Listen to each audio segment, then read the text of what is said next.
Pinasyalan nga po ako ng aking kuya na galing Bulacan, pumunta rito sa akin sa Baguio City.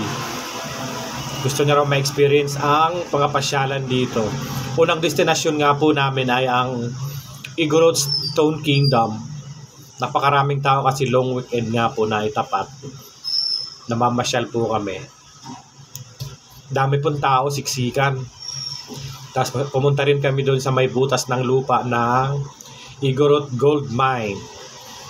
Tataka nga ang aking anak, bakit daw ang dilim?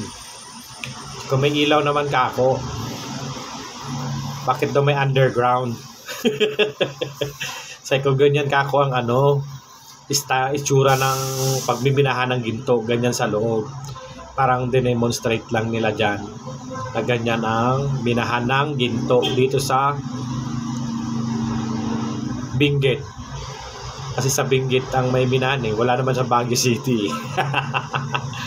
Lumabas na nga po kami. Dito naman kami sa kabila pumunta. Dito sa part ng may nasimintuhan. Kita ang lahat ng mga tao sa baba. Masyado nga pong mataas. Ayan. O, sa kabila ang dami rin tao. Long weekend kasi kaya ang daming turista. Tuwan-tuwa nga po dyan yung kapatid ko kasi na-experience niya yung Igorot Stone Kingdom. Nakapanood pa siya ng cultural dance ng mga katutubo nating kapatid na Igorot.